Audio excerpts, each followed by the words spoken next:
Hello. Welcome to another Artcast. Today, this is an old one. A lot of these older ones I have to go through and comb through my archives to see if I've actually done an Artcast of. I don't think I've done one of this. I'm almost certain. This is Velma Dinkley's little sister in her outfit from Scooby-Doo 2, not Velma's outfit from Scooby-Doo 2. Yeah, this is a commission. Hello, Condor. How you doing? This is a commission, and it's crossing the streams a little bit in terms of just Scooby-Doo continuity. They kind of played it fast and loose with those movies. Oh, this is good. It's separated overnight. That's great. But anyway, yeah, it's fairly just, it is what the tin says. Scooby-Doo's, Velma's little sister, who totally has existed for most of the franchise, totally existed and wasn't just made for that one movie. A lot. Man, how many other Scooby-Doo characters have like brothers and sisters that show up like once? There's Daphne's sister, who was upset that Halloween was on her birthday in one of the Scooby-Doo specials. Freddy's never had a brother or sister. Oh, this is perfect. Like Scooby-Doo's had like cousins and brothers and stuff, especially in the cartoon, a pup named Scooby-Doo. Today's little chore or project is I'm patching up some holes in the back of my mom's closet. She's once again contracted me into doing a little project, and I'm patching up I'm doing some drywall basically.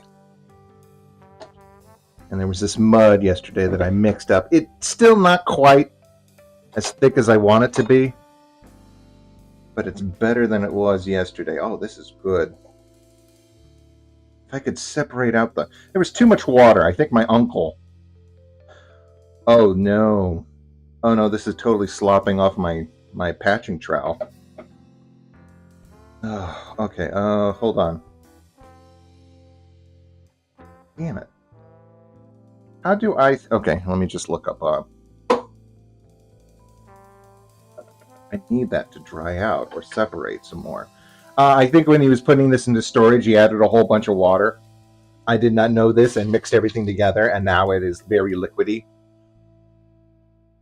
But it seems to be separating quickly, which is a good thing. A normal thing that happens with drywall materials. Hello! Hey, fantastic. Doctor Who novels, Black Orchid, that's good. Scooby-Dum and Scooby-Doo, yes, that one episode where they were trying to date their cousin. Kissing cousins, I believe it's what's called. I don't know what that means exactly, nor do I care to look it up.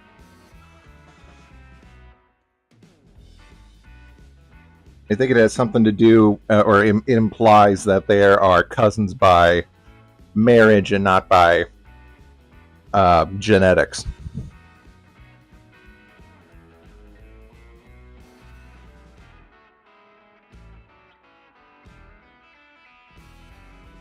Anyway, this is going to be a pain in the butt now. It wasn't this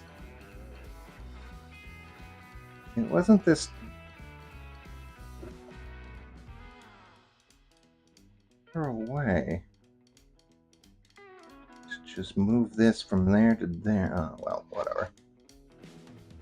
Okay, let's see.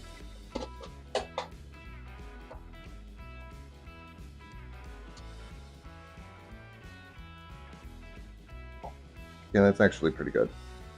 I'll let this dry out a bit.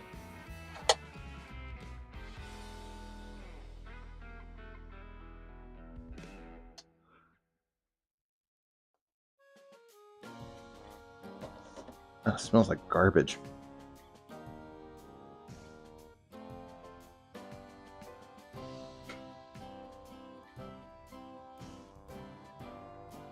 Okay, I'll get that ready. What I need to do is put in some edging or some trim first.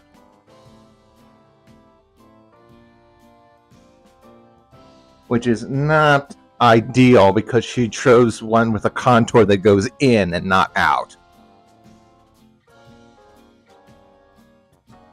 But I think I'm just going to cheat and use a staple gun. I should be using like nails, or I should be using... That's horrid. Let me turn this around so the white's showing. So when you look in...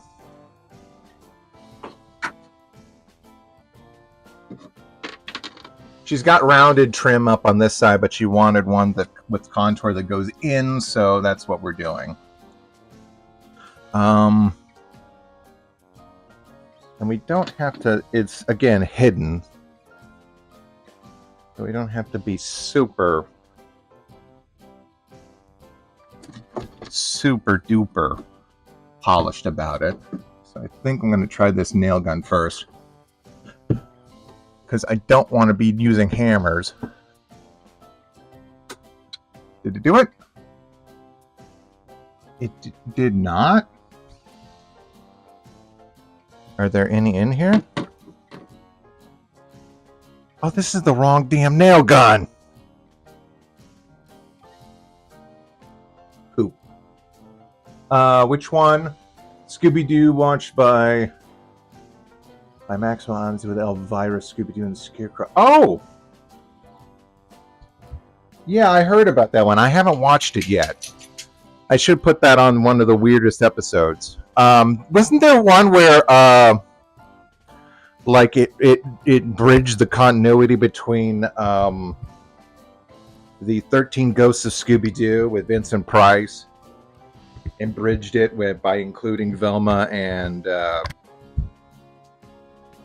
Velma and Fred were also involved in this adventure, and like it showed, it was again not horribly fused to like actual continuity, but just played with it a little bit by showing Daphne in a badass like suit.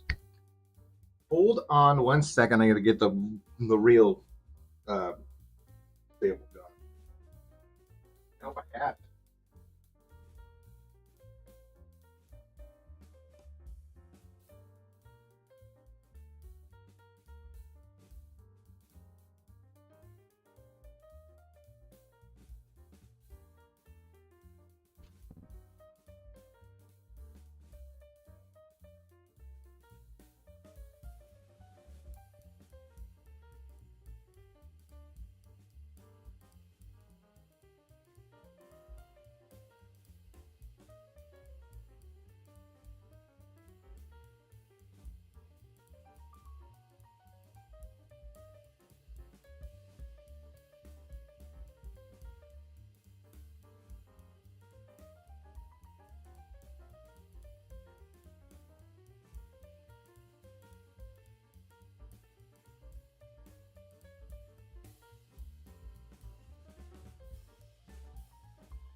Okay, so there was one with, I think the one you're talking about, the one with Elvira and,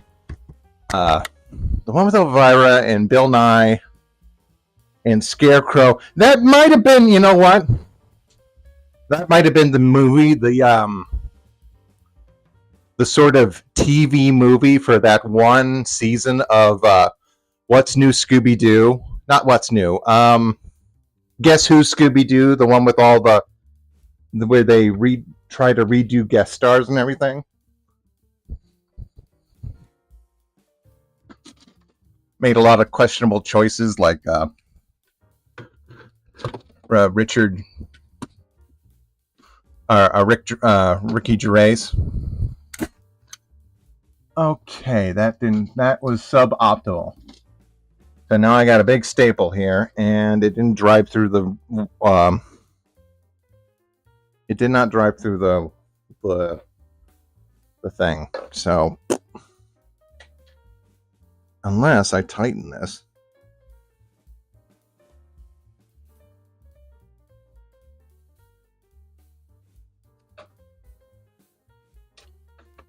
Does that make it go through?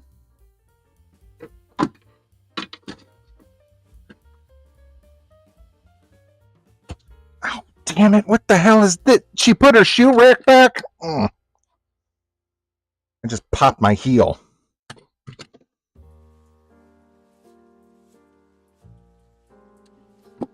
Okay, here we go. Come on, baby. Please save me some time.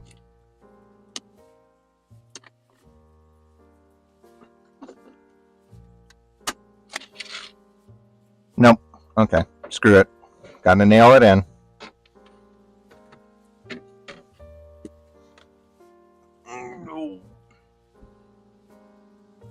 So yeah, that may have been the end of the TV movie. I definitely know that one also featured basically it was Velma's official coming out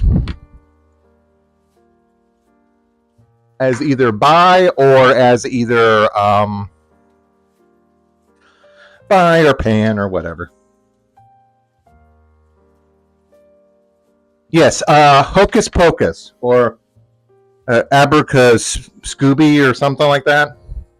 And I don't mean to be like whatever as disparaging. I mean, I'm focused on other things right now.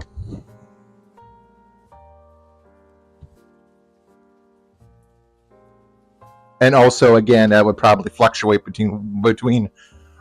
fluctuate from writer to writer.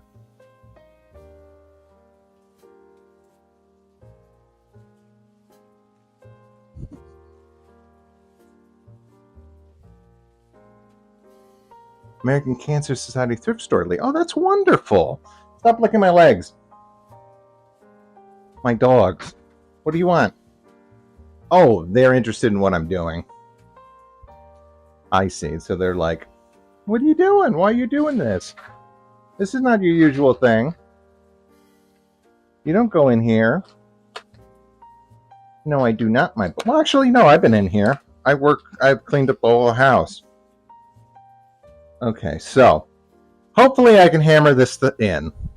It's at an extremely weird, shitty angle to the door and the frame and everything. My wrist will be, or my whole arm will be cramped in.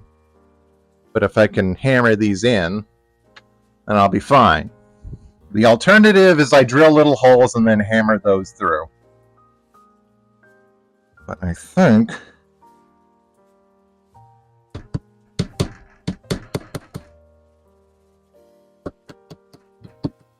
Oh!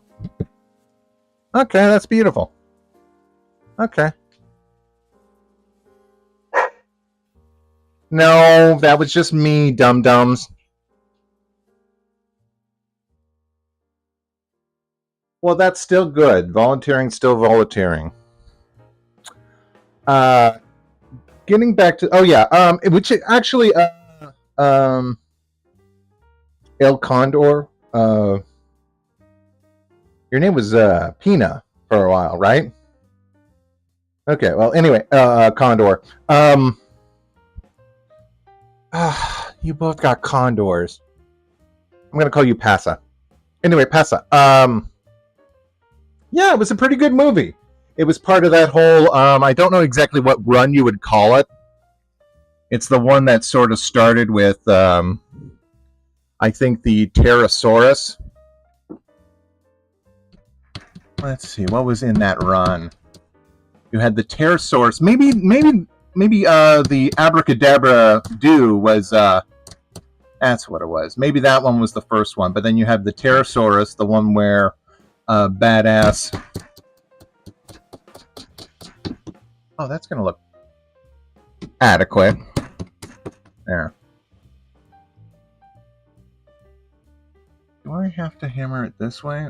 Into this? Should I be hammering it into this or hammering into that?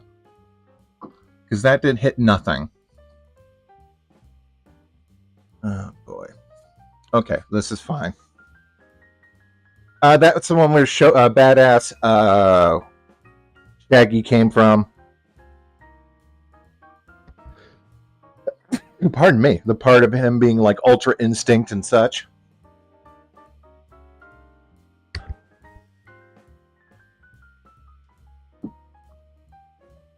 Oh.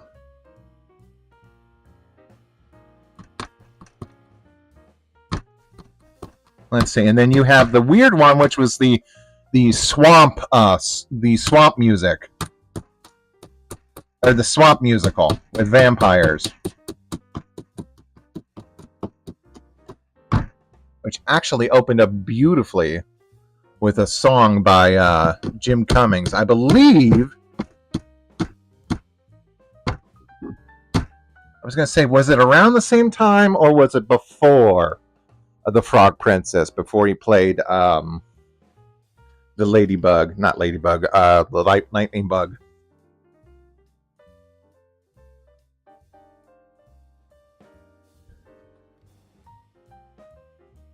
Okay, here we go. Come on.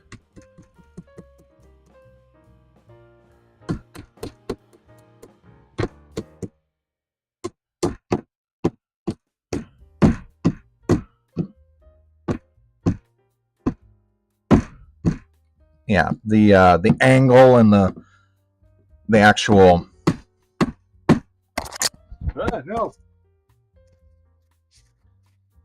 Yeah, it's making it a little bit difficult, but we're doing it.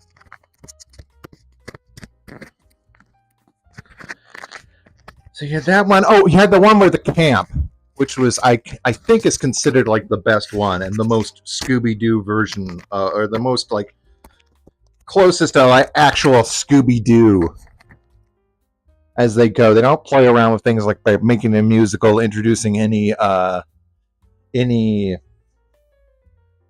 They don't make it a musical. They don't introduce any weird relatives. They don't also alter the personality of any one of the main characters.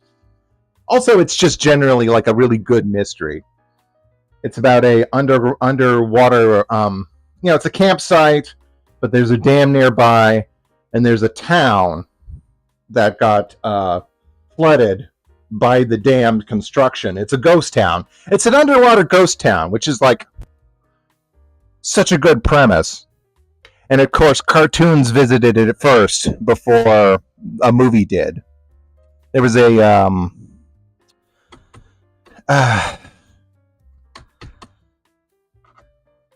POV movie.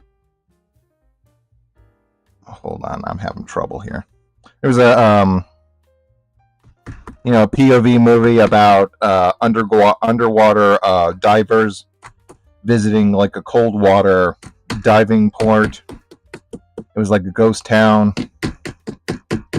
I forget what it was actually.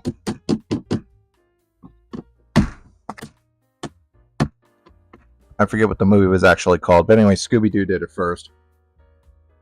Oh, these. Okay. These walls are crooked as hell. I could. Yeah, I may actually go and cut this edge a little bit to match. Just so it's not wonky. Hello. Getting back to the actual meat and potatoes of what's going on your screen, I'm just very loosely going from a 3D model that I made a long time ago. Yeah, like this is version. Again, living with grandma. This must be version 3. I have them. I have every model that I've ever made and rigged. This one's not too bad. I could go through. The shoulders need some more extra geometry now. I would cut where that diamond, that corner is. I would add another loop there and there to give it way more geometry. The knees are not pretty. They're pretty good. And the pelvis, I could maybe redirect that to make a little bit more of a sharper connection in between the thighs and the gap. But anyway, this was just a exercise in seeing, well, can I just like draw from from reference by using vector, which means I don't have to like redraw every line again and again and again. This piece is not my favorite, but it's definitely a good experiment.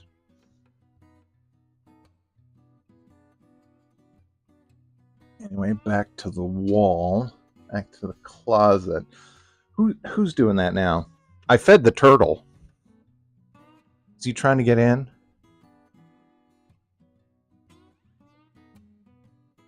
Ah, that's probably what they were barking at. Go on, Babs. I fed you.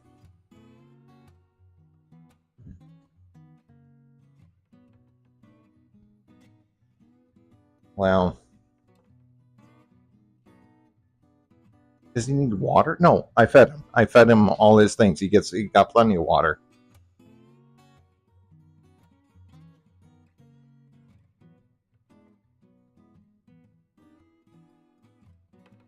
Right? Well, this is not like an underwater civilization. This is like maybe 100-year time spans. I mean, people are still visiting it from. It's also, I believe Dan Olson mentioned a different sort of like a very similar town when he was visiting his lake to prove that the Earth was round.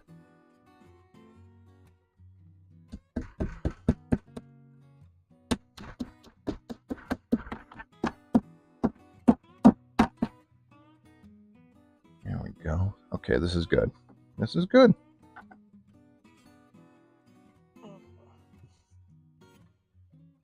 In which the dam was built, like several dams were built. One dam was built, and then another better dam was built, and then a third better dam was built, and it just kind of, as people moved away, that's when the waters swallowed up what was left of their towns.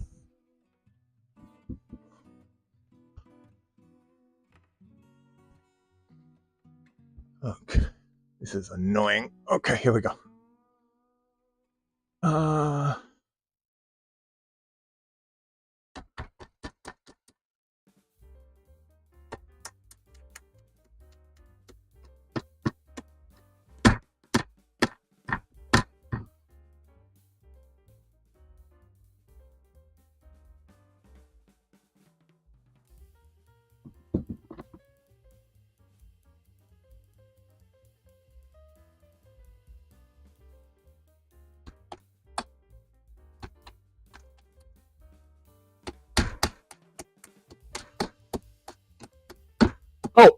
We found. I was going to say it's been a while since I did one of these.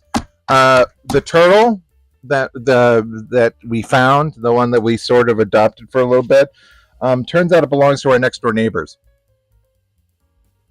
It actually belongs to a very young child, so she was very happy to get it back. And sure enough, when they were describing the turtle to my mother, they said. They mentioned the very distinctive chip that she had on her lower plate. The one the one below her head. There's a plate that kind of sticks out. And, when turtles stick their heads into their shell, or tortoises, stick their heads into their shells and then put their arms up, it forms like a perfect seal. Or their defensive barrier, and described it perfectly. And we've got the turtle is now in its own home, which is a much more happier ending than us driving out to the middle of the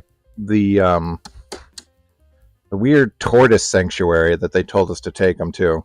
The only thing that was stopping us was the fact that it was such a long drive. It was going to be a whole afternoon.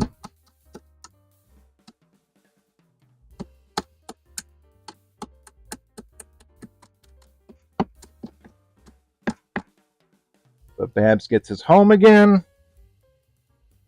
And hopefully we don't have any little turtles down the line, or tortoises. Okay, I need to press this up against here.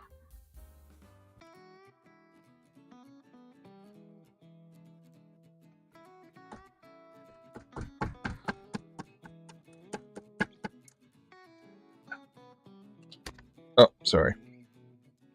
Again, this is a very tight, confining configuration for me.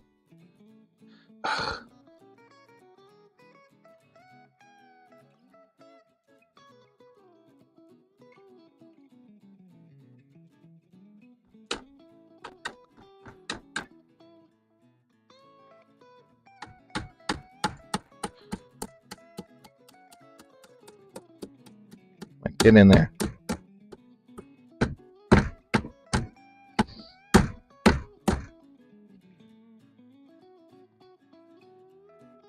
All right, very nice. I could put in a little bit of caulking between all this little space. Oh no.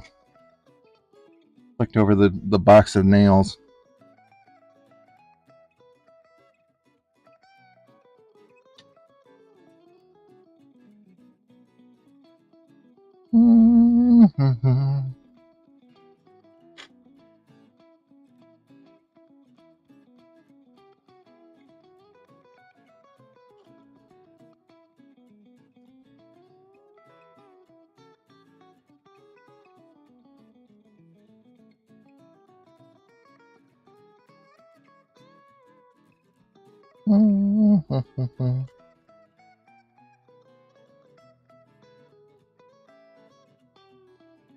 Okay, I'm almost done with this and I can check what you guys are saying. Oh, come on. Oh, this closet is one of the banes of my existence. This used to be my room when I was in high school, which is kind of insane. It used to be mom and dad's, and then they moved out of it, and then it was Blake and me's, and then Blake wanted his own room, and then so we got the spare room.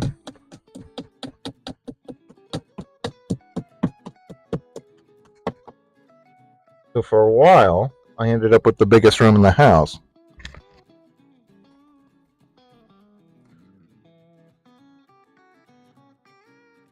Ironically, I wasn't doing any filming at that point.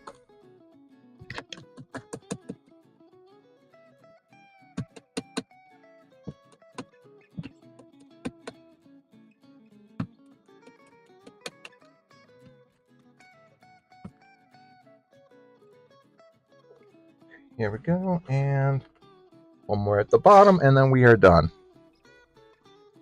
Very nice. I'm going to cut the side of that off a little bit. No. I'm caught. I'm stuck. Okay, one, two, okay, here. Okay, I'm out.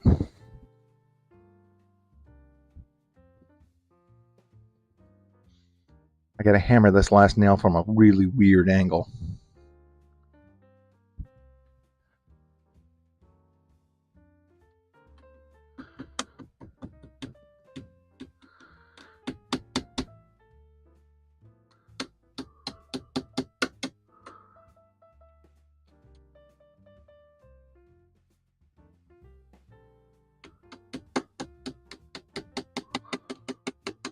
Come on, get in there. Get in there.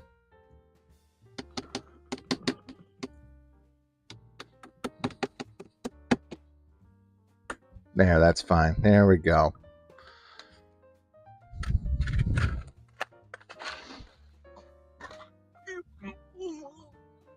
Oh, okay. Yeah. That's done.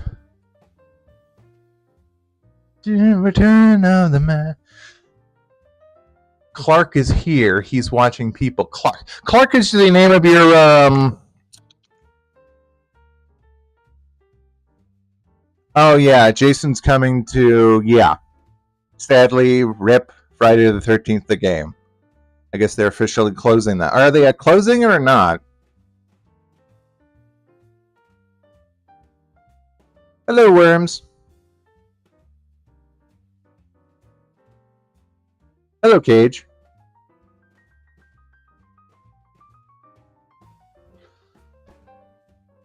He's a corgi. Oh, I love corgis. Is there any outlet here that I could just use? No outlet, huh? I think there's one here, but we don't use it. Okay, so I got to get an extension cord. Return of the Mac. Oh.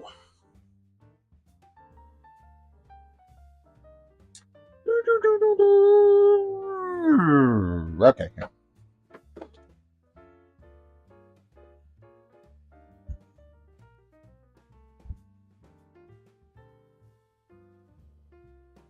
Let's see what else is going. Oh yeah, our garden's doing great. We've got a bunch of summer squash. They're not quite ready yet. Mom wanted me to jump the gun and see when to cut this one. They say if they're about anywhere between 6 and 8 inches long, then they're ready. I don't know if this one's... Actually, you know what? This one might be ripe. I've just been doing all sorts of research. They say if you can like pluck it or pick it with your thumbnail, and I can with this one, it might be okay. Actually, it's starting to turn yellow as we speak. It was pale. It was very pale white when it was on the plant. But after I cut it this morning, the little bulbs are starting to smooth out and turn yellow. So maybe that's just what happens. Either that or it's just a bumpy variety, like a crookneck. But okay, this is fine. It's white, it's tender, and it's got, you know, it's got the waxy skin. I knew some of them weren't ready because they were still like fuzzy. It's so weird to like touch a squash and then get like this fuzzy feeling because it's going from, you know, the stem to the plant or the fruit, and the stems on squashes are very prickly, very hairy. So I know that much about squash. Anyway, that's fine. We'll chop that up and eat it tonight. I also, my Brussels sprouts didn't come in. Looking on the back of the package, it says you need like super special. You need to like actually grow them on their own as little seedlings first, and have this special stuff.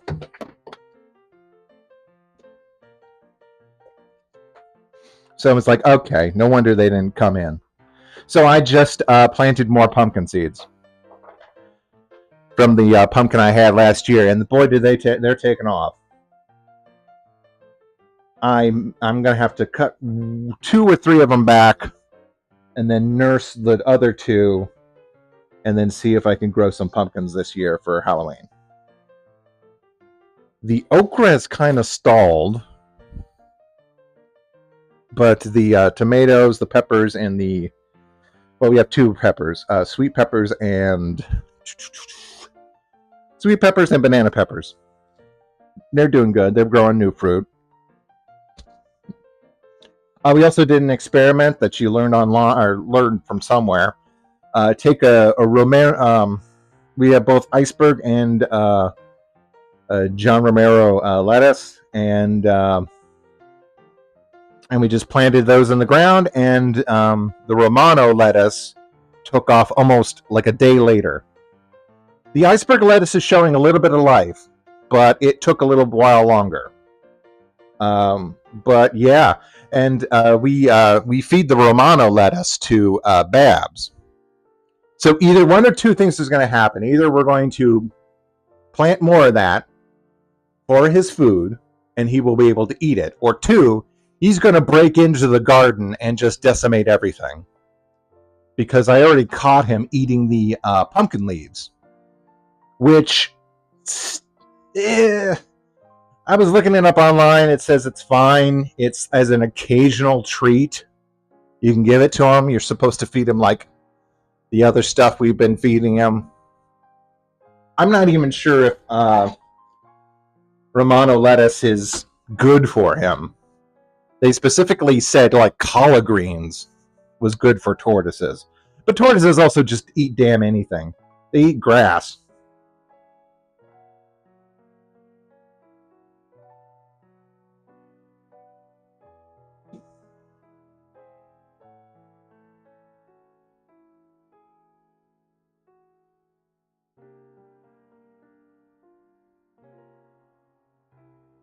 All right, we're going to let the dice roll and see where that comes of it. Return of the Mac.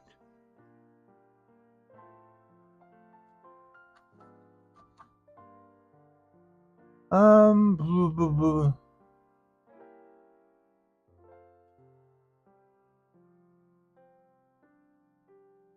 Yeah.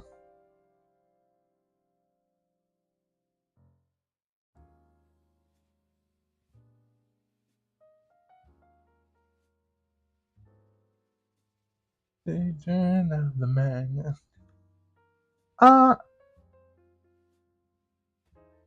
Been enjoying the books? What books? Are you talking to me or I think Condor is the one in the book club. Oh, is that Cage? Hmm.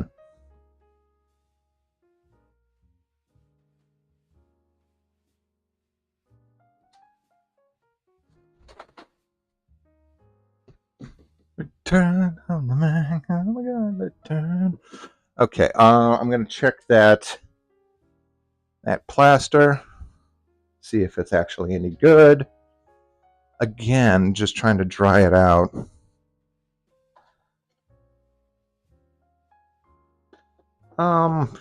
So maybe I should put this in the sun. Yeah, let me try that. It's so viscous.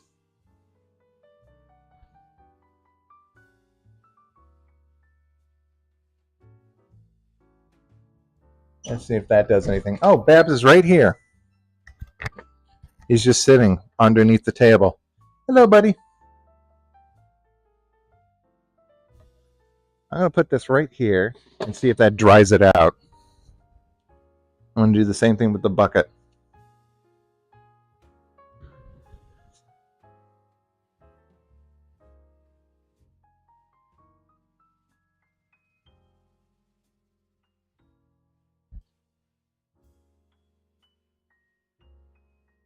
It's too much water. Damn it.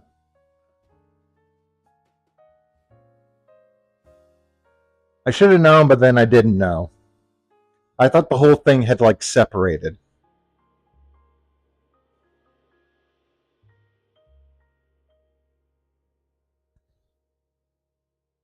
Anyway, let's see if that evaporates some of the water off of it. So then I can use it. Guys, I'm going back in. Come on. Or you could stay out there. You're fine. They instantly got outside and wanted to sunbathe, so I guess it's good for them. Okay. You can stay out there and play. Chance is just looking at me like, what's going on? What are you doing? Okay, he's sad. He thinks I'm leaving him. I'm not leaving you. Come on, Shadow. Come on in. Not you. Come on, folks. Shadow. Shadow, come on in. Not you, Babs. You got to stay outside. Your poops are too nasty.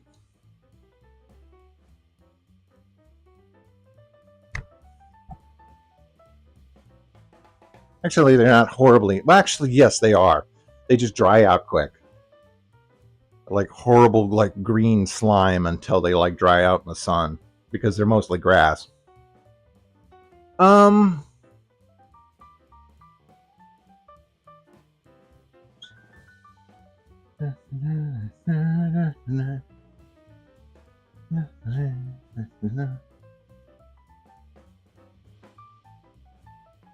Whenever I hear Return of the Mac, I think of the Burger King parody. Oh. I was going to say, Jack Art posted a video where it was like Return of the Mac, but he's like returning a Macintosh computer to the store.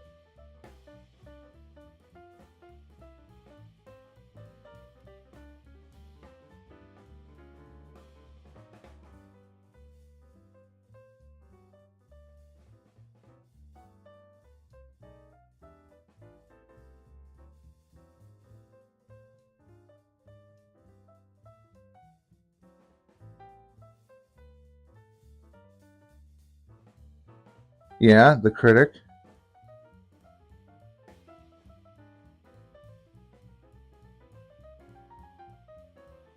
Oh, 2003. That's okay. That's an interesting little calculations.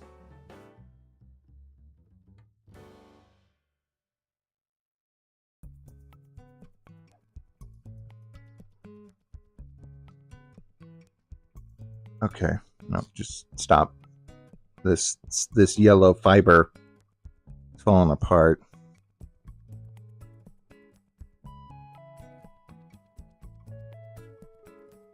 There we go. Get rid of that. Okay, well that tries to like dry out to the point where I can use it. I could just scrape some of this stuff.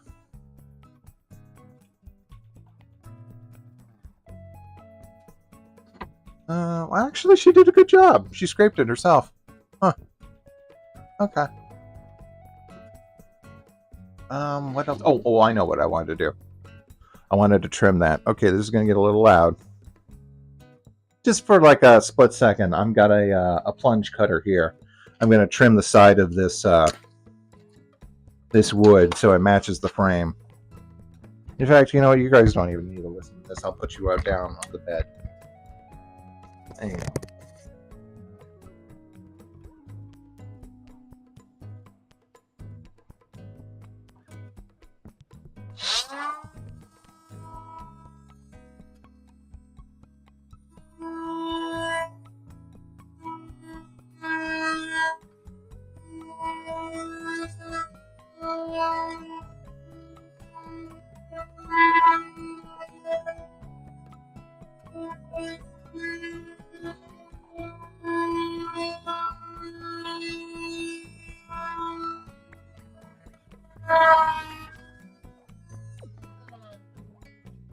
There we go. Make it nice and smooth.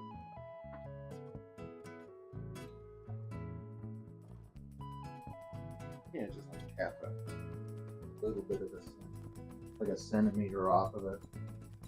Wait, is it a centimeter what I think it is? 1/16 of an inch. There we go. Yeah, like 1/16 of an inch off.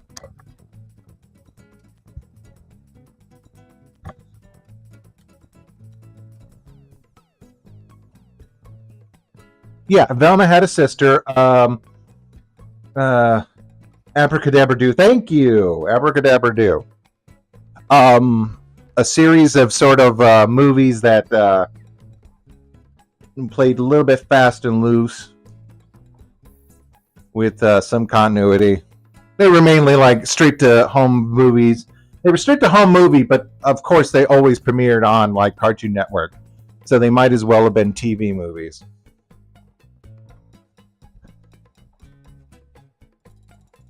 I was gonna say who was.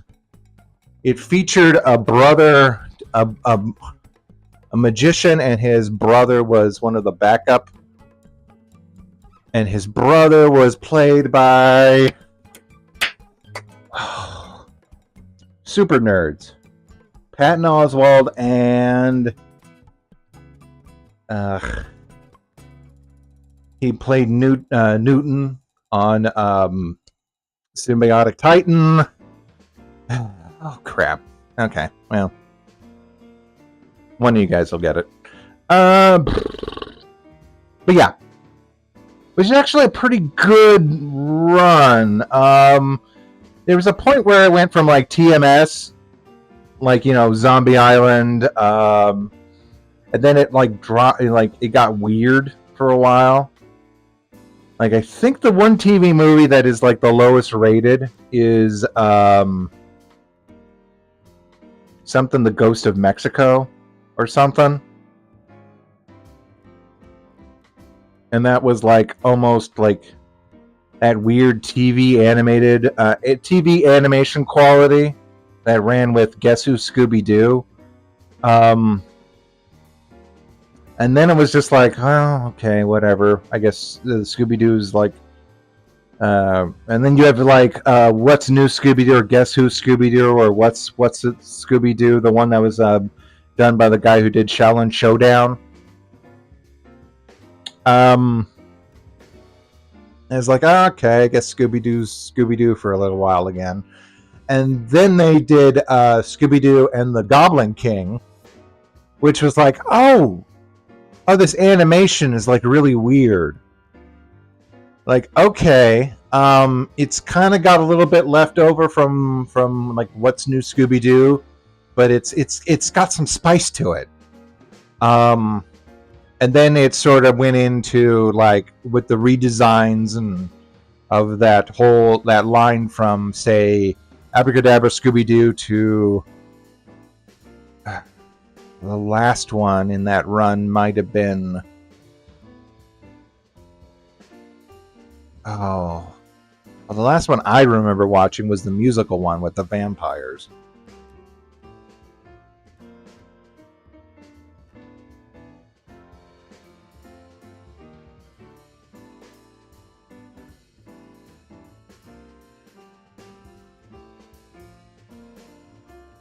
And then I think that art style was sort of like revamped a little bit for Guess Who Scooby Doo, the one that was supposed to be the new guest star show. Oh, I know which one was the last one. It was the talent show one. It was either the talent show one, or there was one they did for with the crossover between Blue Falcon, where they brought Blue Falcon back. Okay, so I want to cock this a little bit. Do I have any good cocking? I have the silicone cocking, but it's for silicone cocking, waterproof, baseboard molding and trim. Okay, this is good. This is fine. She was going to use this for the back of her sink, but I don't think that's appropriate. 100% waterproof seal. Baseboard. Yeah, okay. Yeah, she could use this for the back of the sink too. Let me stick a nail in here and get the gunk out.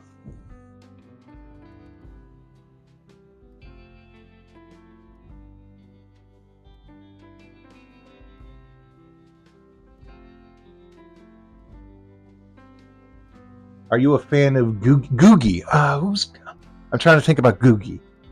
Googie was the reluctant werewolf, right? Yeah. I mean, what did Hanna-Barbera call those movies? The Big Eight, the Super Eight, which was a series of TV specials that were supposed to like revitalize some of the old stuff. I think it started with the Huckleberry Hound, the one where he's a cowboy, which I used to rent that all the time from this this video store, Superstar Video Store. Okay, good. We got some. But it's still in there. Okay, I gotta clean the gunk out some more. Anyway, I think maybe the Reluctant Werewolf wasn't part of that series. I know that the Boo Brothers and the Ghoul School was. The Reluctant Werewolf may have came afterwards. But anyway, yeah, she's cool. She's weird. Did they ever bring her back for anything?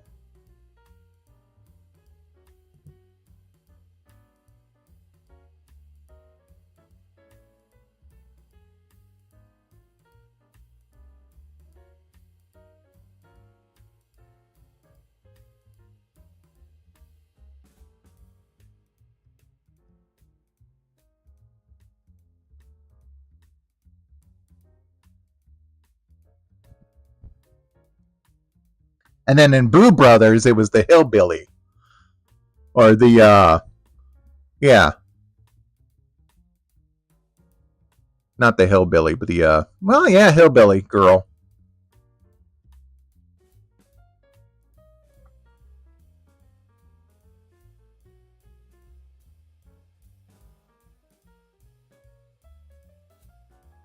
I like Boo Brothers, even though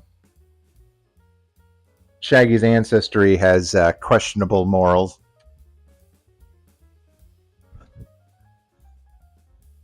Is my twin brother? Oh, damn it! Shit.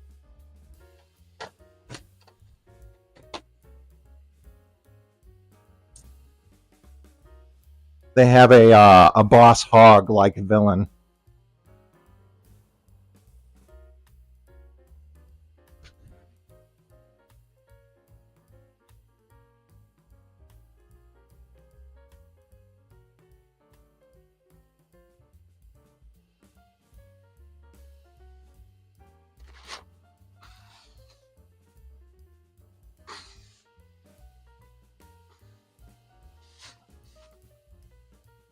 The Boo Brothers is such a weird thing because it's like them trying to like recreate like the Stooges, but their own. And of course, Rob Paulson is one of the Boo Brothers. The one with the aviator hat.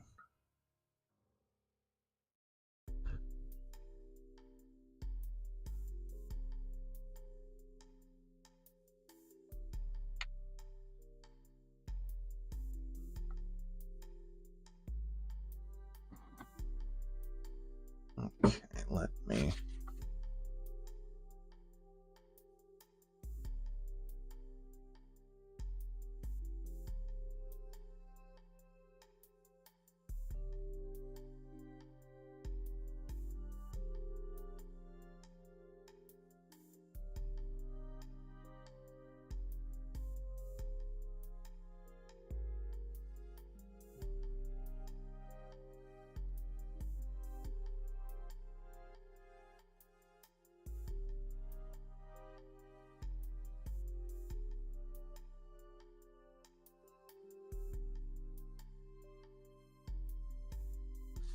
Let's see.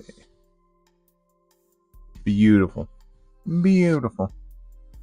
I guess I should go on the other side too, but no, I'm going to have to put some more plaster on this side, so I think it'll blend in.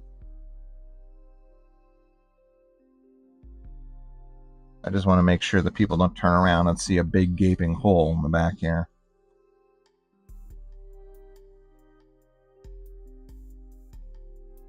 Oh.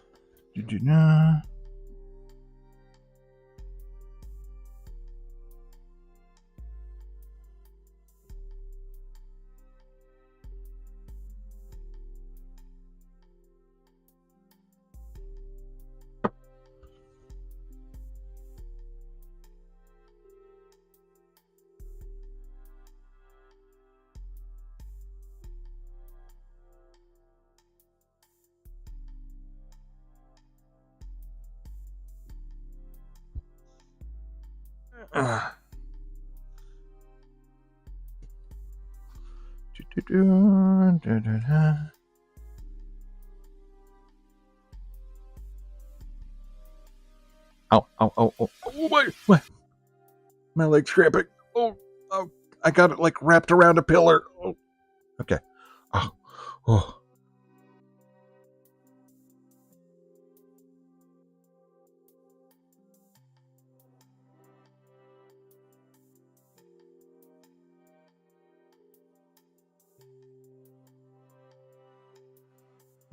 Okay, come on.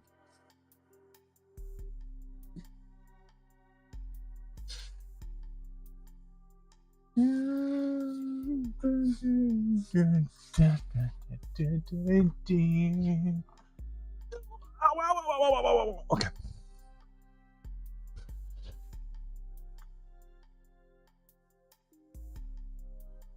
Okay, a little more, and this little project will be done.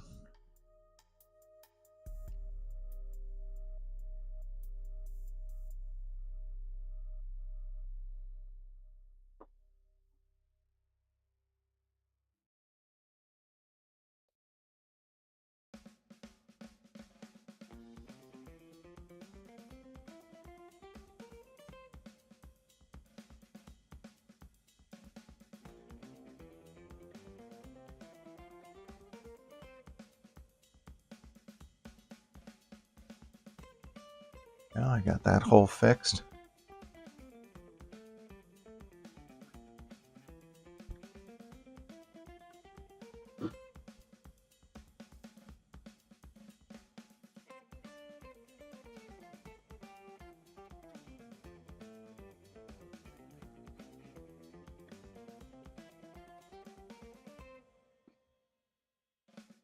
Okay, I'm just plugging up holes at this point.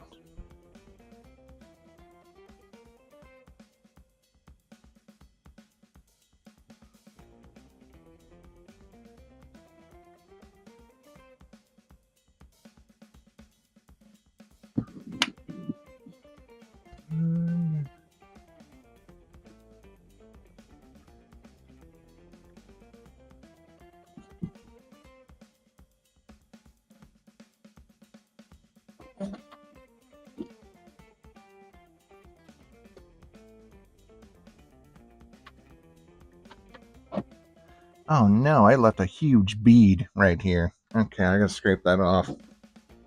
That wasn't the caulking, that was the patchwork yesterday.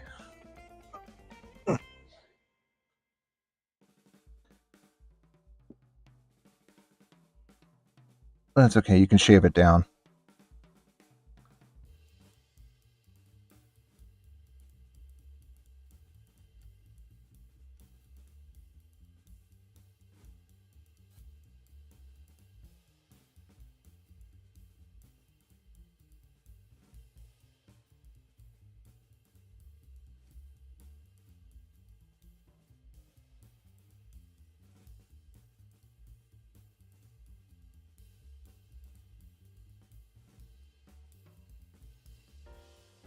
Da, da, da, da, da, da, da. Puppy power.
Okay, come on.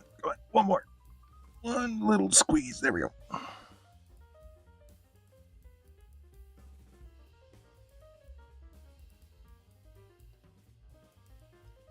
Again, you can't see me, but I'm basically working upside down. Okay, here we go. Oh, wow, my knee just like gave an ungodly pop. Okay. Let's see. Get rid of this.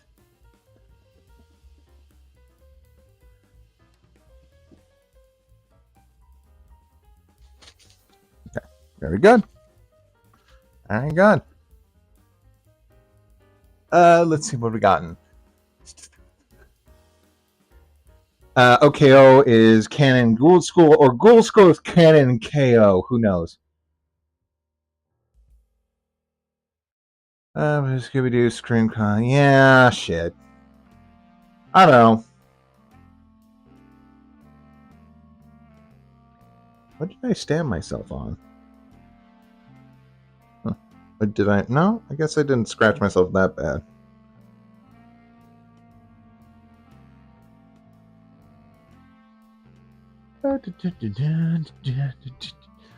Looking at my pile of drawings, I have copies of old drawings.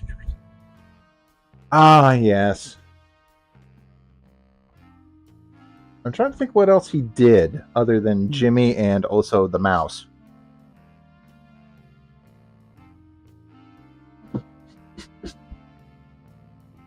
Not Jimmy, Sheen.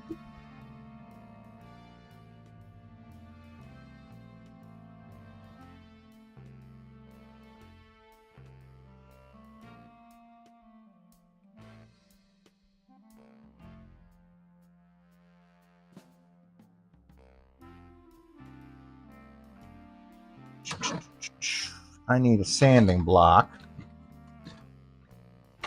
which I thought I saw one around here somewhere. Oh, this is way better.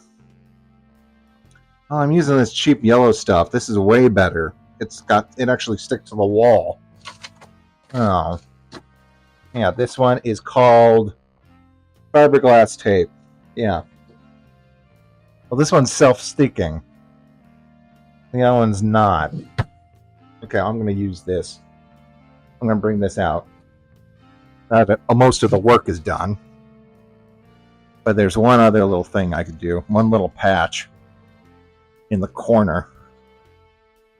And this will be very much appreciated.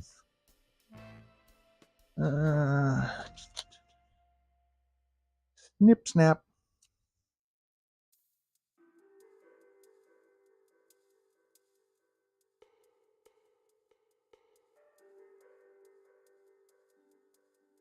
Oh, Jesus Cristo. Oh, really? Cool.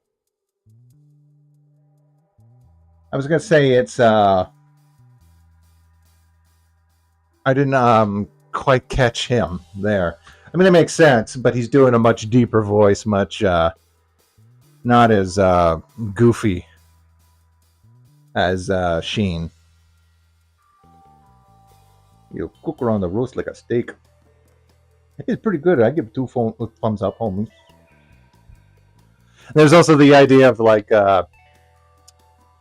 Julius Caesar and Jesus being on like good terms. Careful with that nail gun, Jesus.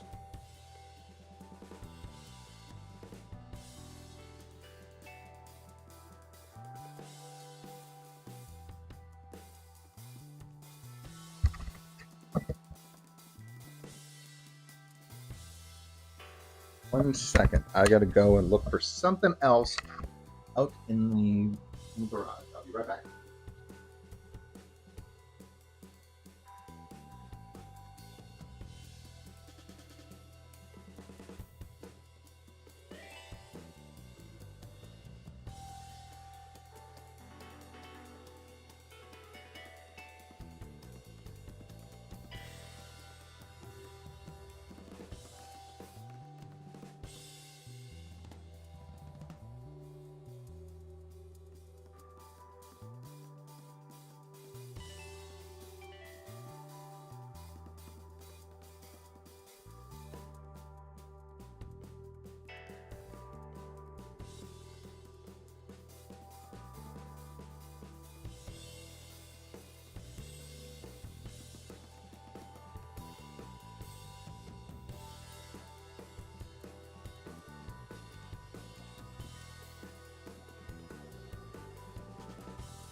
Okay, I'm back.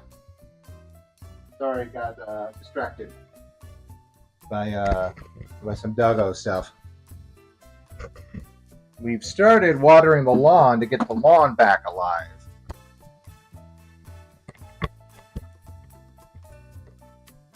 In order to get Booker to quit rolling around in it and getting dead grass all over his body.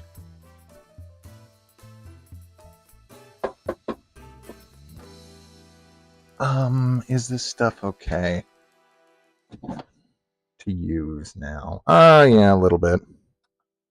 Throw a little bit on there. It's not great. Oh, I also figured out what that rotten smell was. It's mold. It smells like mold, which maybe I shouldn't be putting this on the wall then? But it just totally makes sense because it's been sitting out there, it's water.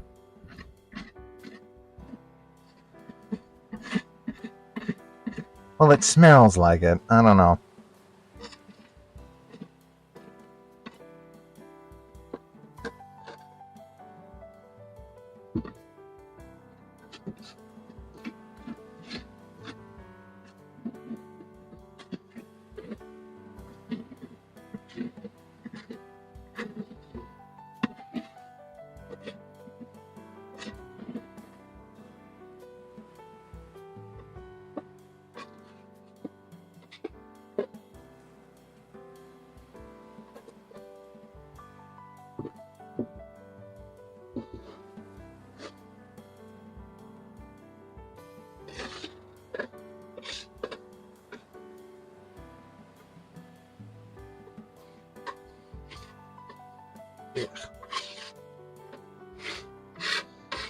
Again, I'm leaving the bucket out there in the sun.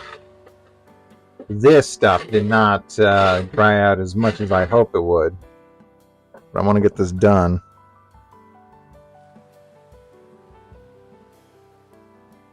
And at this point, I'm just patching up holes, so this is actually good for what I want it to do.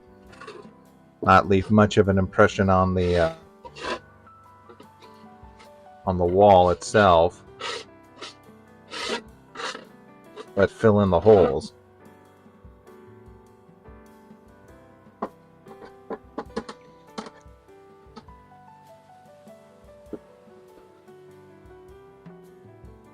I was going to say, I didn't stream when I patched the foundation. That was early in the morning. Mom wanted to come out with me, so I was like, okay, well, I'm not going to set up everything. But, it took about maybe 30 minutes. So that wouldn't have been a huge chore anyway. Just using some foundation patching to get in some, fill in the space between the concrete of the driveway and the basically the wall of the house. Losing my mind.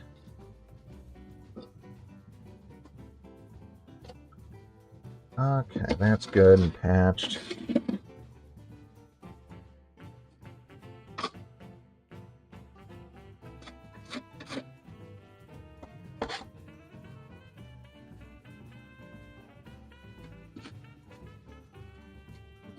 And then I'm going to paint all this anyway, so.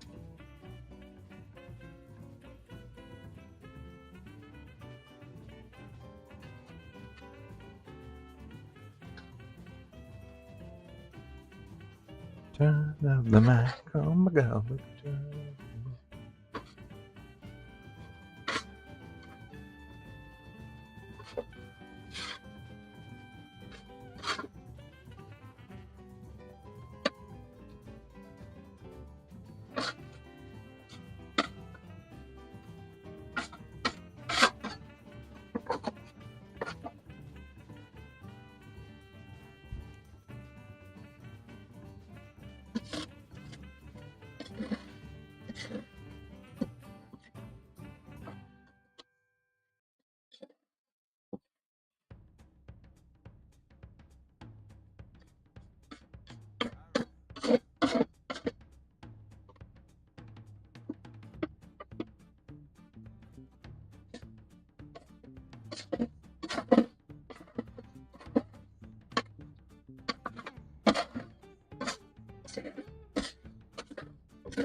like a birthday cake, except the birthday cake is your house.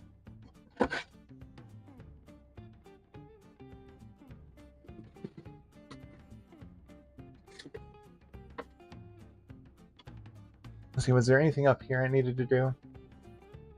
Not really. That one's done. It's just this. This is where you guys can't see it, but this is where a shelf used to be. A series of shelves in the closet, and we took them out to give us easier access to this one corner. Well, I did, and Mom wanted it. The easier access.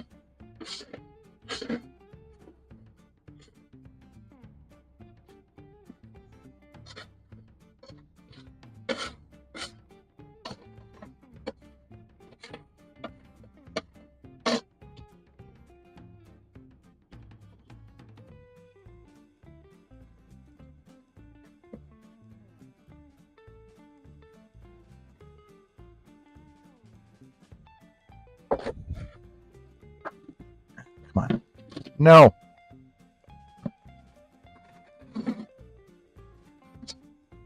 Oh, there's the patch I wanted to use.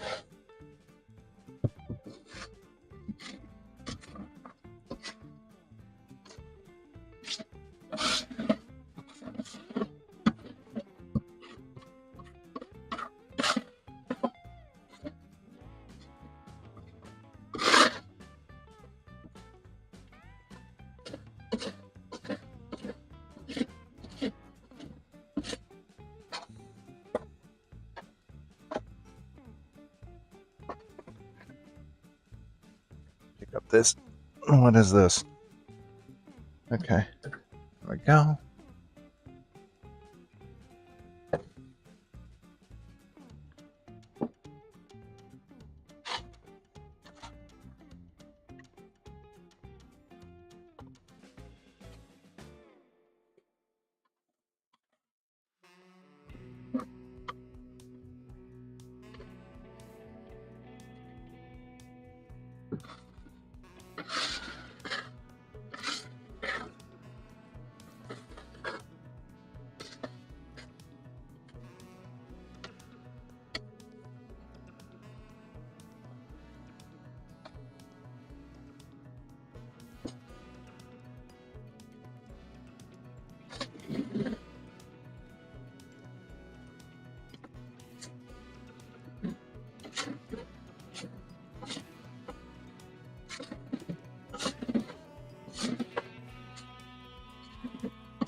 And one thing you could do after this is take a wet sponge and kind of clean your edges up. Smooth them out, like blur them. Like if you're going to do with, digital art or paint,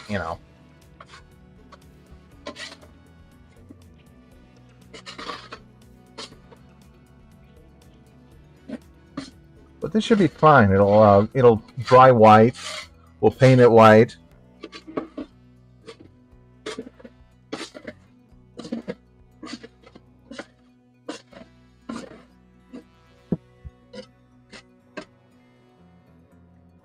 Yeah, I'm gonna get a patch.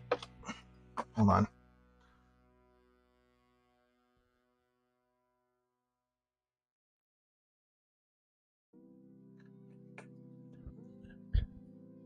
Return of the Mac.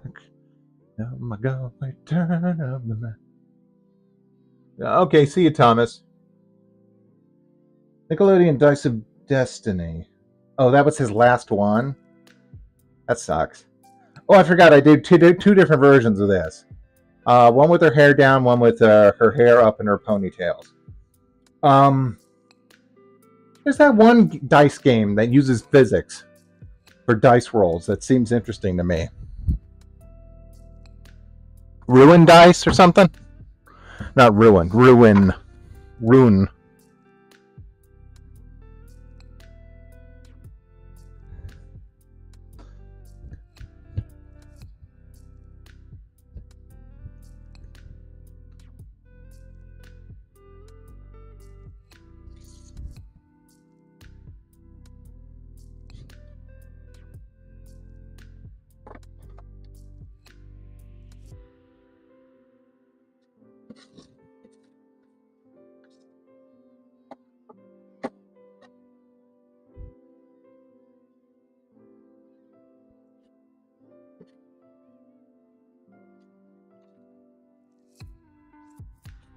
Come on.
Okay,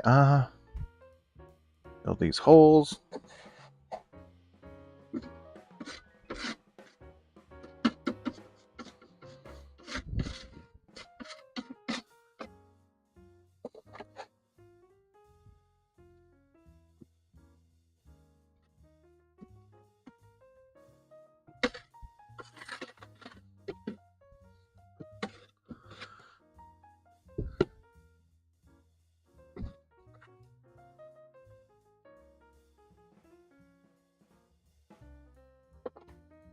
Oh, come on.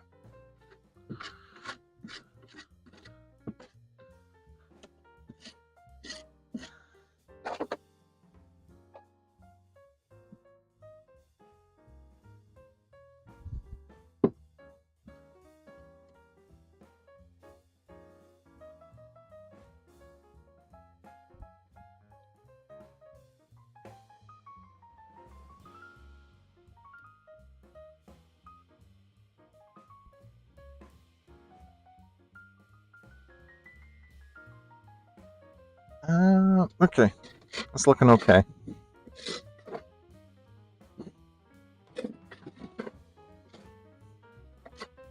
I gotta let that dry and then put another layer on it.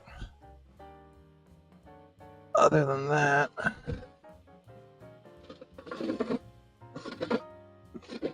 maybe sand a few things here and there. Other than that, I think it'll look pretty good.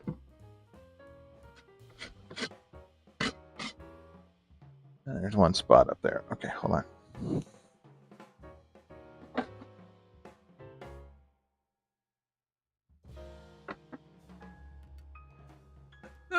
Okay, come on.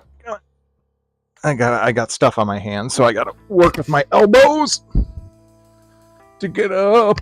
Okay, here we go. Good. Yeah. Okay, up here. Gotta smooth this out. Oh, this is old. Okay. Yeah, that's old. That's not my work.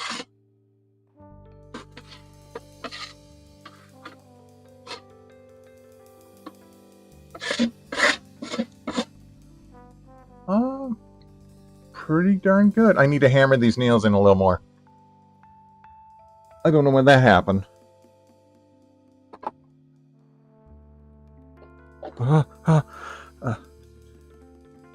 Don't flip around on me. Okay, here. That's good. That's about as much as I can do today. Maybe a little bit more this afternoon once that first layer dries. It would dry faster if I wasn't using this waterlogged stuff. But you work with what you got. You go to war with what you got. Yeah, so here I am just using the two. I think I literally start shading one and then move the shading over to the other.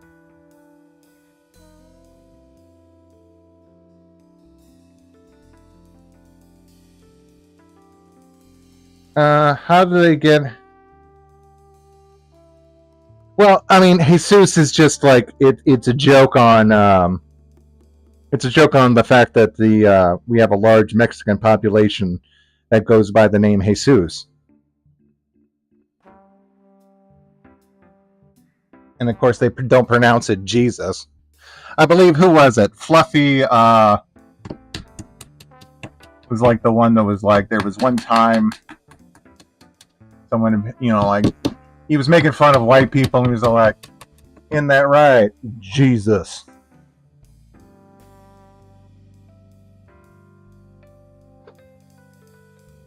Seuss.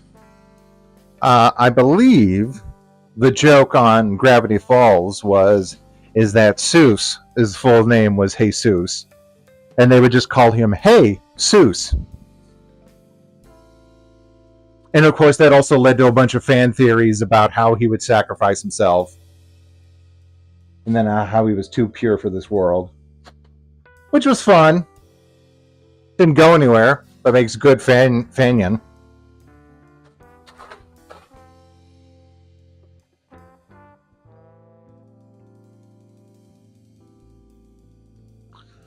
Return of the Mac, oh my God, return of the Mac. Okay, there's some holes there. Okay, I'll just shove some more goo on that.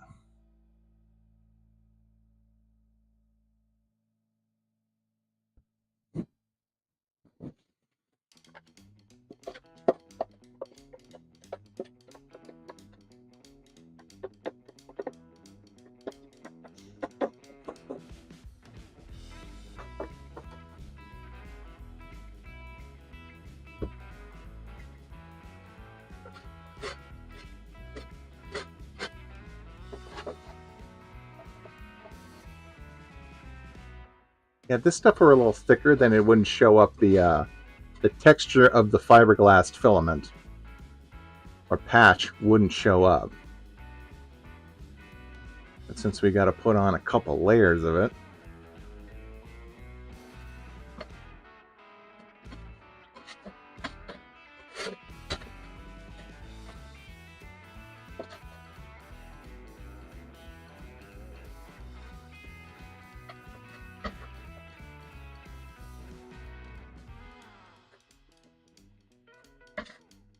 anything bad over there? Yeah, there is just a few holes here. I'm not going to use this goo. I'm going to use the caulking.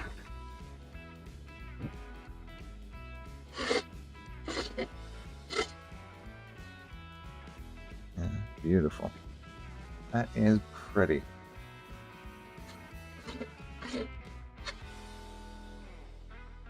And I could stick in some texture. I got some texture spray. Some drywall texture spray. You spray it and it makes big globs, and then when you let that sit for a little bit longer, it gets thick, and you can sort of manipulate that.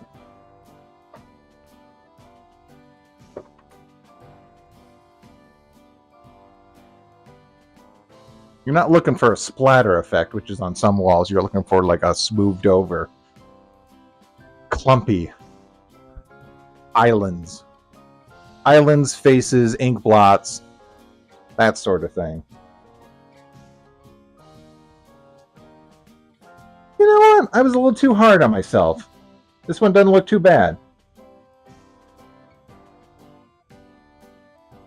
Maybe it's just the hands, which are always the weakest part. Yeah, there we go. Let's stick this in a little bit.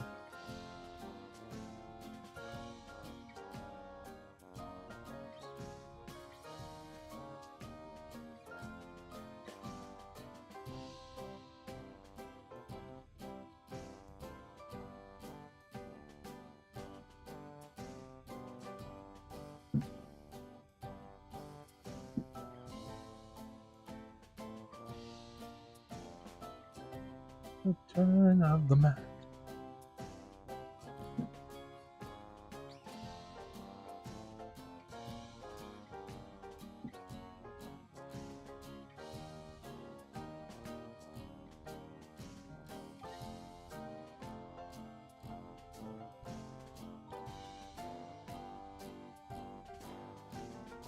Oh, that's an old one. That's just a loose hammer. That's just a loose nail. In the original floor trim. There we go. Shoot.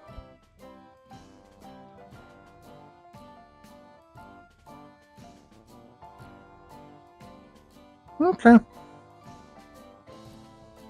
Speaking of crazy fan theories, much as Steven Unilar learned about the whole claim that the edgy crystal gem named Bloodstone. A claim or an actual, like, real life thing? Like one of the names. They're starting to sell ices, or icy machines. We were walking by and they had a display for like your little icy maker, $20. I'm thinking about getting some but they have all the flavors there. They've got like raspberry, cherry, and then tiger's blood. And I'm still trying. I've heard of tiger's blood before. I've heard the McElroys say tiger's blood, which makes me think that tiger's blood is some sort of like maybe Eastern, like Eastern American, not like Far East.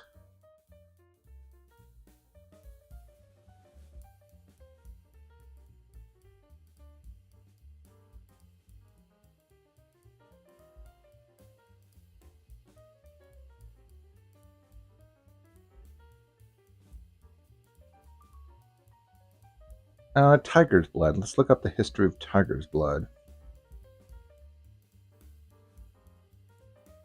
At this point, you are more likely to get correct information from a YouTube search than a Google search. So let's just take that gamble. Tiger's blood icy.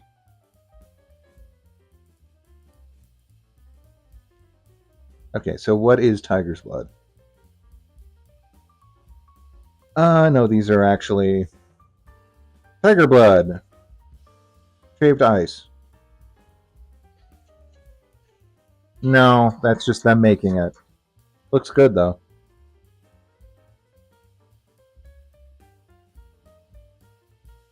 No, like the small video essay.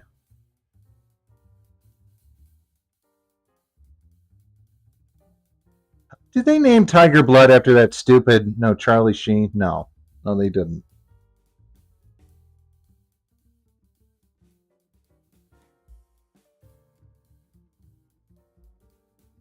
Is it? Okay, let's see. Did they name it after him? Is that why it's famous? Or does he just say he really likes ices? Tiger Blood is watermelon and coconut and strawberry. Okay.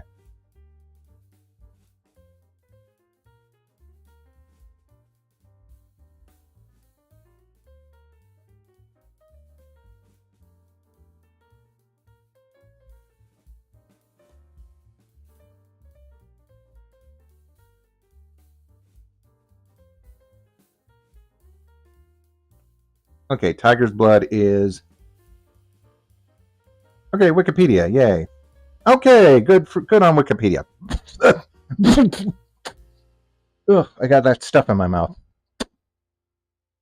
Okay, is a flavor of shaped ice cones and other products. Contrary to the flavor's name, it does not contain any blood or anything from tigers. Well, thank you, Wikipedia. I was so worried about that. Now, time to go check elephant ears and beaver tails, because I'm 4. Okay. The flavor is a combination of strawberry, watermelon, and a small amount of coconut. So just enough coconut to be like, coconut. There are other slight variations to the recipe, including substituting the strawberry for cherry. It is strongly associated with Hawaii, and some of it think it's associated. However, it came from Texas in the 1980s. Let's see. Consider. Also, like, it's associated heavily with Utah and South Carolina.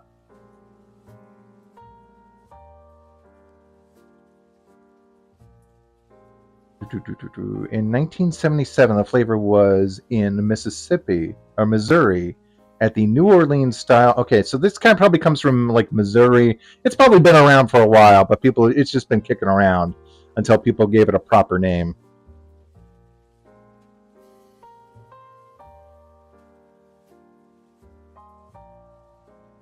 Yes, exactly.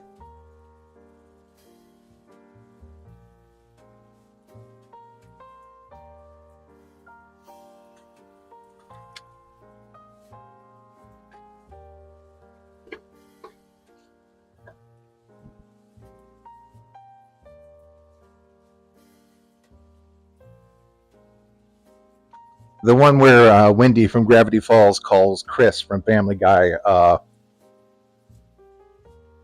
or she tells him to come to mommy. And the suit is very squeaky. Have you heard the good news? Yeah, there's cookies.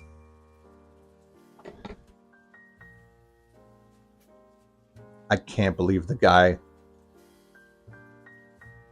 is in charge of like both shaped the Marvel universe and now is in charge of the DC universe.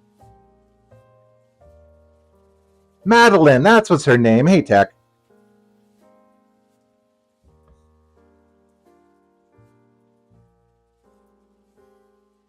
Return of the Mac. Oh my God, Return of the Mac. Okay, time to start cleaning up a little bit.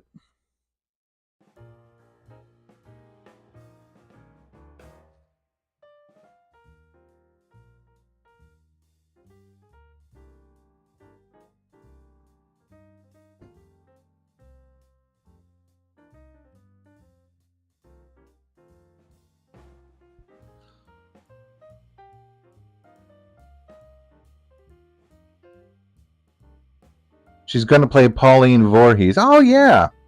Yeah, it's got good bits. I mean, the monster designs were fantastic. Yeah.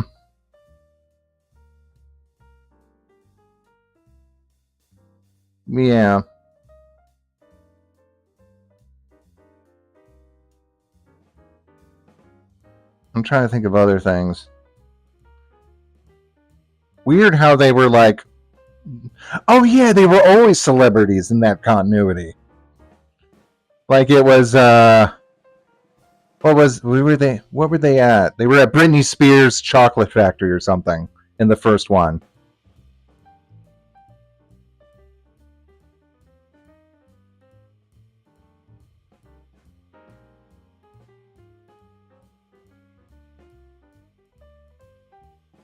Oh yeah, spooky space kook. That was one of the more disappointing ones. Like, who could they have replaced? I mean, the slime one was pretty much, they needed that for like the big, slime thing. Can be anywhere, everywhere.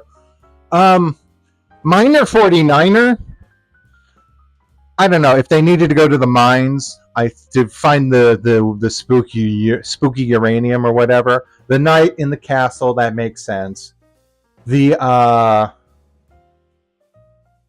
what's it? The deep sea diver needed to come out of the thing. They never did. They didn't go to like the They didn't go to the theme park, did they?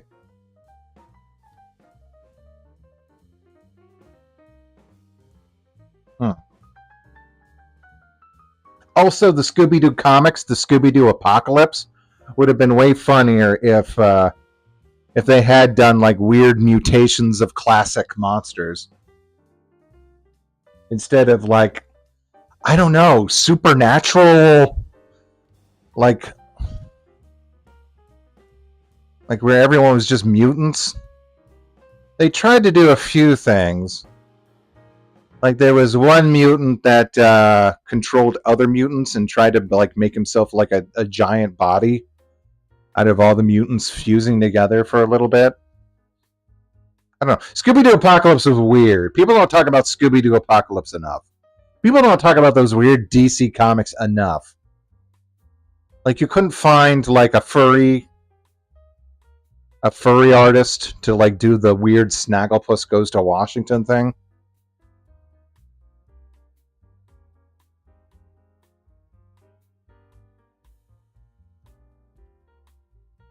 Oh, Captain Cutler, is that the one? Yeah, he comes out of the lake. He pulls the chain to the car. Um,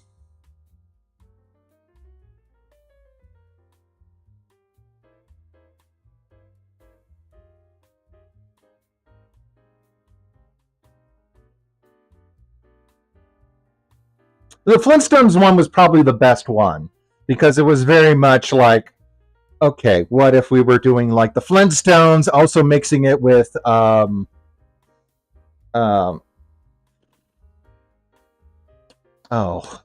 were the days. Those were the days. That show with Archie and like what if the Flintstones had went down that road and actually discussed a bunch of things. Like think about it, the Flintstones were actually around during like the first Vietnam, so they would be like, "We committed genocide, Bonnie." That actually holds. Yes, we took part in genocide, Bon.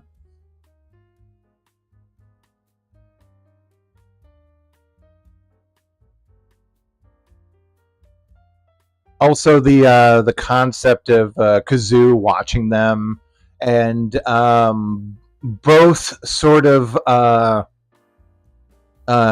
young Bam Bams, Pebbles. Pebbles being like a young teenager, kind of exploring like different like social makeups between science and religion with Gerald, and how actually like the guy who was like running it was like it was the nicest version of a cult you can ever think of, or religion, where it's like, hey, Gerald doesn't judge. And then you have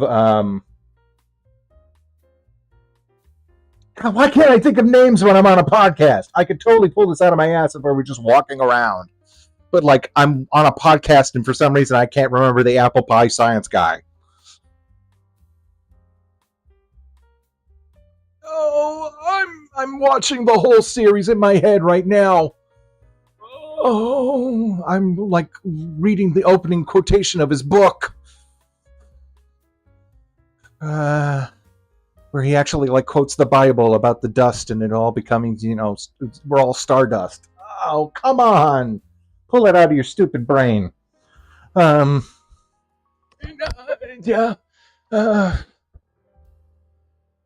It's right there. What is this? Why? Where in order to create the universe, in order to like create an apple pie from scratch, you must first create the universe.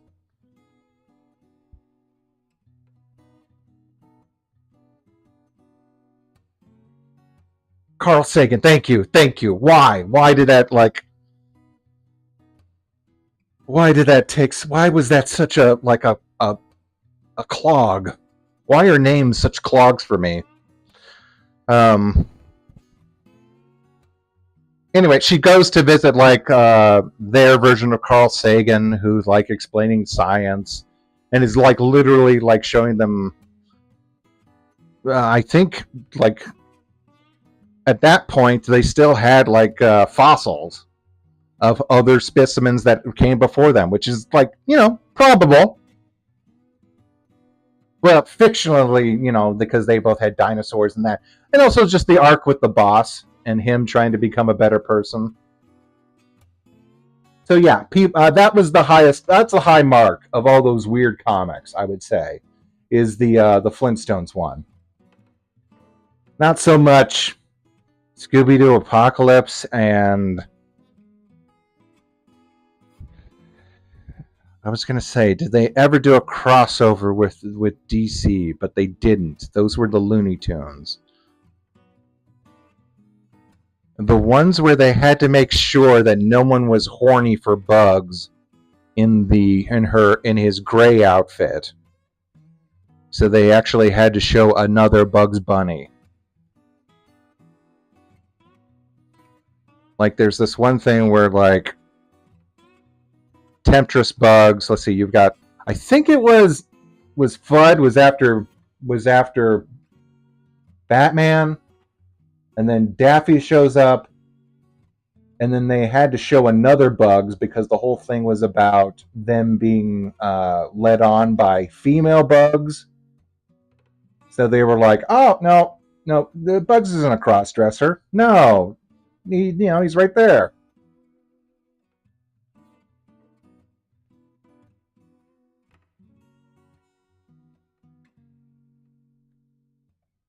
Yeah, right.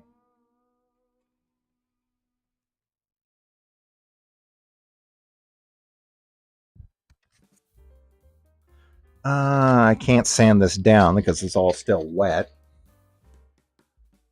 So I'll put this up in the case. I'll put this up.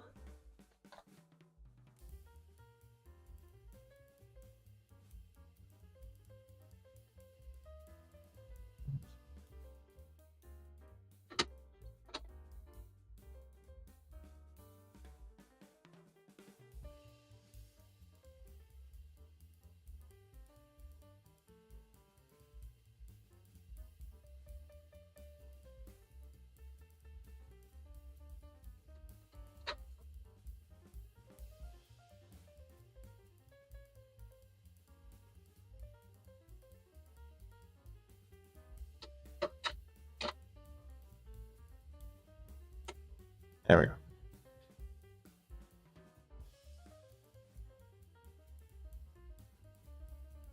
Let's see.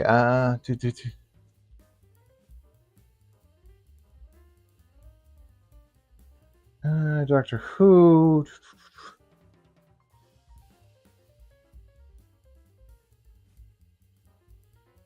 Back out in the Flintstones comic. No, but Halle Berry was used as one of the models for what was it? Wildsiders, which was a DC Wildstorm imprint.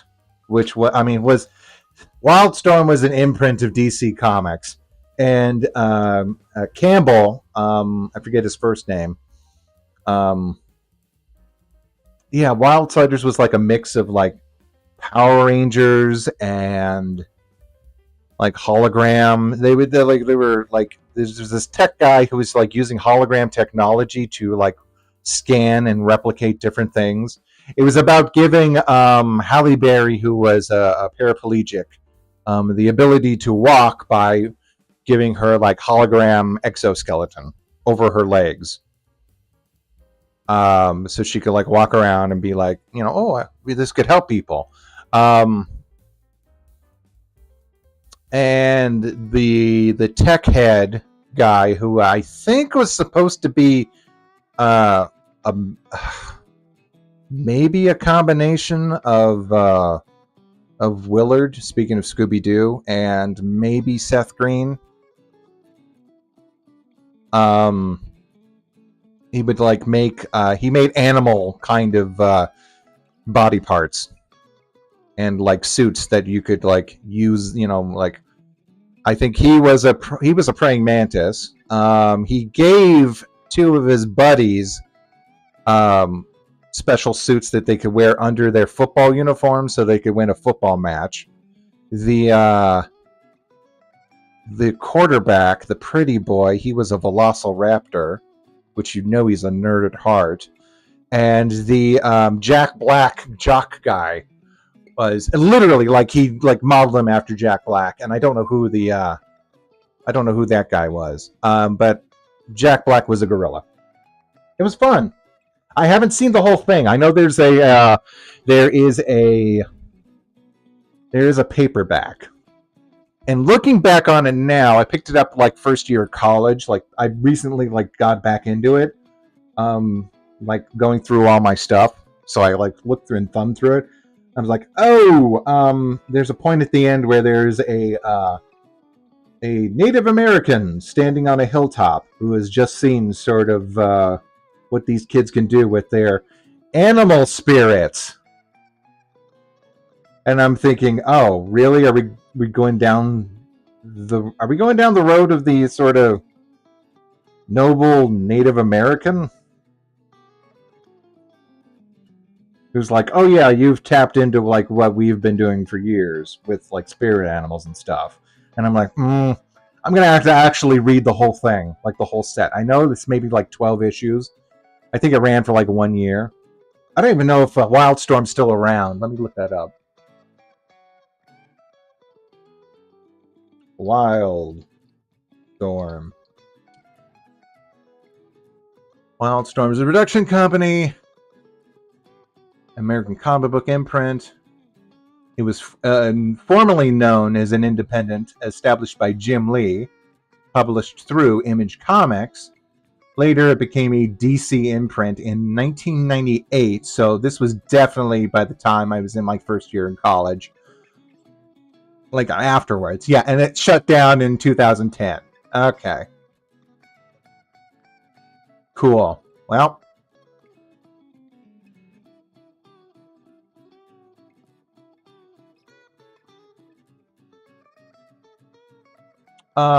it's got apparently the universe, the Wildstorm universe includes Wildcats, Stormwatch, Gen 13, Wetworks, and the Authority. Oh, the Authority. No, actually, I don't know what the Authority is. What's Wetworks? Something wet? Oh, that is a 2000s ass artwork.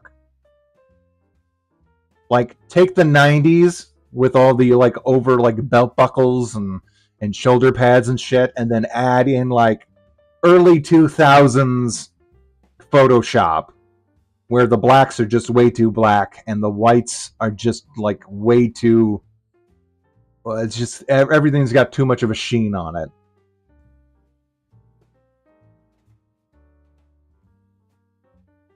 Apparently they did tie-ins for. Okay, actually, Ex Machina was one of their better series, and I remember people talking about that. The Boys was okay, an imprint of. So The Boys, good for that. They had tie-ins with Gears of War, Resident Evil, Friday the 13th, The X-Files, Nightmare on Elm Street, Texas Chainsaw Massacre, yada yada yada. Oh, that's where I heard America's Best Comics, which was Alan Moore's sort of attempt at like reconstructing like the comic mythos after he destroyed it. Not destroyed it, but just like gave his spin on it, and that became the basis. And then everyone else wanted to copy what he was doing, and then that ended up kind of like ruining mainstream comics for a little bit. Yeah, no mention of Wildsiders. So, oh, Danger Girl by J. Scott Campbell. There we go.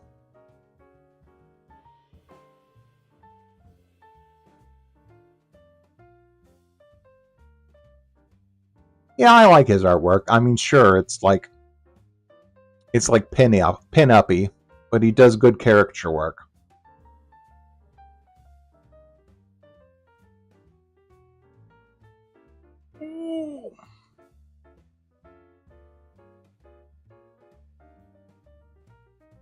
Okay, so let's see. I need to put up. Yeah, that's gonna look good. That's gonna look good.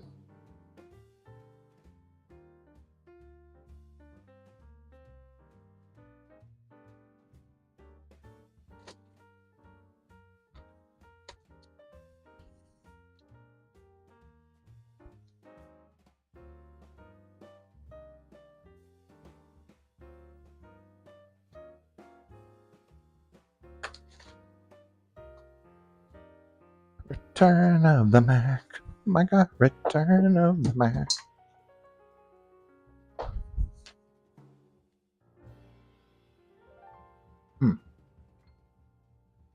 Oh, okay.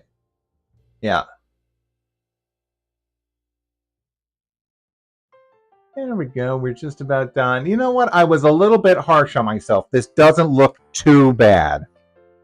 This looks pretty much on point for the show. I was wondering. Yeah, that looks good. Okay. I mean, not great, but not like. Hey, Starboy, have you seen? Here, let me just see if I can get the cartoon that I'm referencing.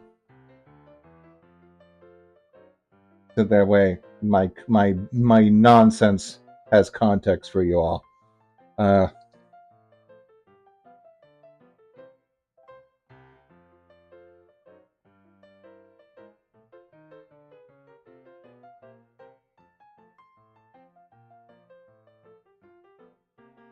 There we go.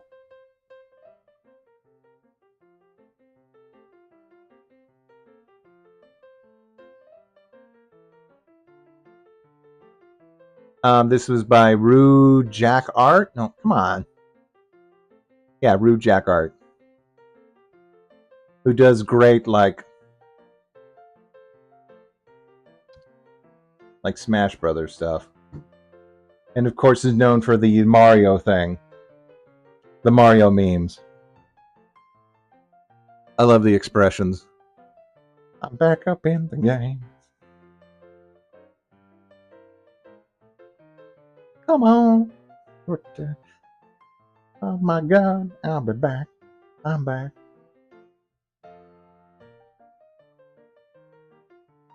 Is Linux good?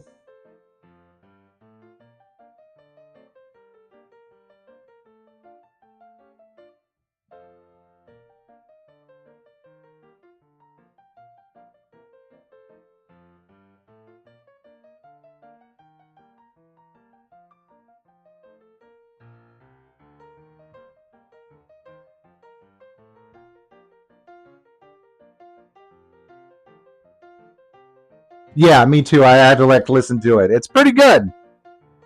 No wonder it was like a sharp topper. Anyway, I'm going to clean up what I got here. I got to put some of these tools back in the shed. Yeah, you know what? Give me 1 hour, and then I'm pretty sure Priscilla is going to do something over on that channel.